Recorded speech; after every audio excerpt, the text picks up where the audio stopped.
jamais entendu, animé par Olivier Mathieu et Thomas Benzazan. Parce que vous entendrez encore trop peu de voix féminines parmi les dirigeants du Next 40, nous avons voulu avec Olivier et Thomas féminiser à notre manière ce palmarès des champions de la tech en proposant à leurs dirigeants de mettre en lumière une femme entrepreneur qu'ils admirent. Bonjour, je suis Solène Etienne, cofondatrice de Feuille Blanche et je vous propose de découvrir les 6 stars du Next 40. Une capsule clin d'œil au collectif du même nom porté par 2 femmes entrepreneurs, Céline Lazorte et Tatiana Jama. Aujourd'hui, place à la Sista de Jacques-Antoine Granjon, Karine Schrenzel, présidente directrice générale des Trois Suisses.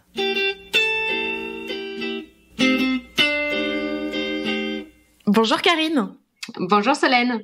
Tu as commencé ta carrière dans un prestigieux cabinet en stratégie, puis dans un fonds d'investissement, avant de te lancer dans la grande aventure entrepreneuriale.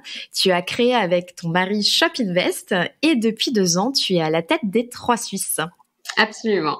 Je serais curieuse de savoir ce qui t'a motivé à reprendre cette marque emblématique et comment on allie les atouts d'une marque historique avec les enjeux et les usages actuels et à venir. Alors, écoute, d'abord, c'était quand même vraiment presque un rêve, une opportunité extraordinaire parce que avec Trois Suisses, c'est une marque patrimoniale française pour laquelle moi j'avais personnellement déjà beaucoup de souvenirs en tant que jeune enfant avec ma maman, avec ma grand-mère à feuilleter les pages du catalogue. Le fameux catalogue. Voilà, on l'a tous eu chez soi et puis il était vraiment dans le salon et dans la vie des gens. Donc voilà, et forcément une marque patrimoniale exceptionnelle. Et puis nous, groupe vraiment au contraire e-commerce, et on m'a dit c'est super, tu vas digitaliser les Trois Suisses. Et donc évidemment on va digitaliser les Trois Suisses et le rendre plus moderne. On a beaucoup travaillé, je vais en dire quelques mots, mais vraiment le rendre très moderne dans l'offre, dans beaucoup de choses, mais bien sûr avec un trait d'union sur une marque avec le passé, puisque c'est une marque qui justement déjà historiquement était tout à fait très audacieuse et très innovante. Déjà c'était le début de la vente par correspondance, il faut quand même s'en rappeler. Et puis c'était une des premières marques à parler d'écologie dans les années 70, à mettre des femmes en pantalon. Donc tout ça, c'était quand même un patrimoine extraordinaire. Et à côté de ça, nous, on l'a modernisé tout simplement aussi naturellement, on s'est dit en fait, on va faire participer les Françaises à la recréation et à la co-création de la marque. Donc on a interrogé 10 000 femmes depuis 2 ans maintenant, sur ce qu'elles voulaient voir sur les Trois Suisses. Donc très naturellement, on a fait appel finalement à cette co-création et ça a été un vrai trait d'union de se dire finalement ces femmes-là ont envie de voir l'histoire Trois Suisses, d'y participer, d'être actives dedans. Et donc, on les a interrogées sur à peu près tout. Et on a quand même, bien sûr, en même temps que on a digitalisé, on a surtout remis au goût du jour le catalogue parce qu'on était convaincus, et ça, c'était une vraie intuition d'entrepreneur, qu'il fallait le ressortir, que c'était notre Madeleine de Proust à nous toutes et à nous tous. Ça, c'est vrai.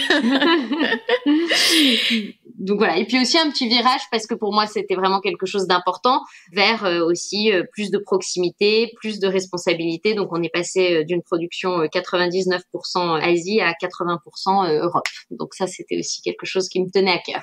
Alors, ça va peut-être faire le trait d'union, ce sujet, avec la question suivante que je voulais te poser, parce que tu viens d'annoncer la création de 3S Impact, un incubateur porté par les Trois Suisses et dédié au DNVB, donc c'est marque direct to consumer.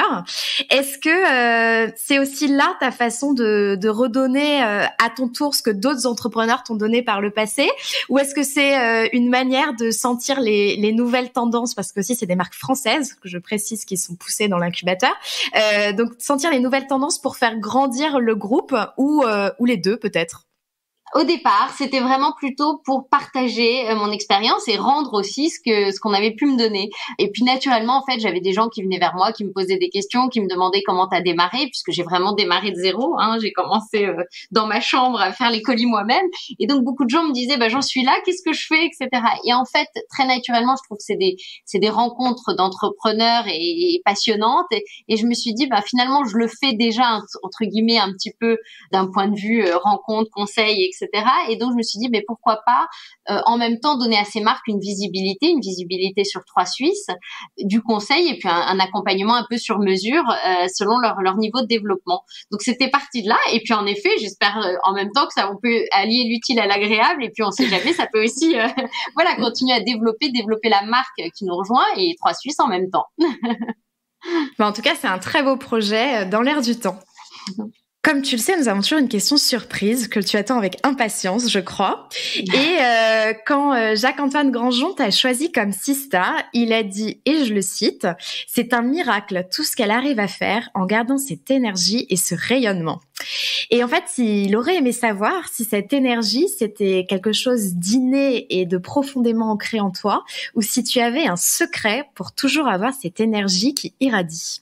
Je crois qu'il est très impatient de la réponse. Ah, c'est gentil.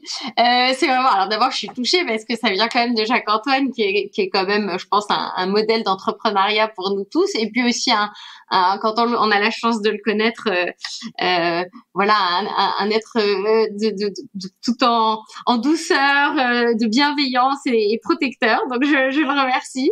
Écoute, je crois parce que mes parents me le disent et ça apparemment c'était déjà à l'école quand j'avais 5 ans que c'est assez de naissance cette énergie, cette bonne humeur, parce que je m'étais même faite, pour la petite anecdote, virer de cours une fois parce qu'on croyait que le prof croyait que je me moquais de lui alors que juste je souriais, que j'étais juste contente. Donc, ça c'est pour la petite anecdote. Donc je crois que c'est de naissance. Mes parents, quand je leur dis que mes 3 enfants sont surexcités, me disent c'est ce qu'on a vécu avec toi pendant toute ton enfance. Donc ça se transmet.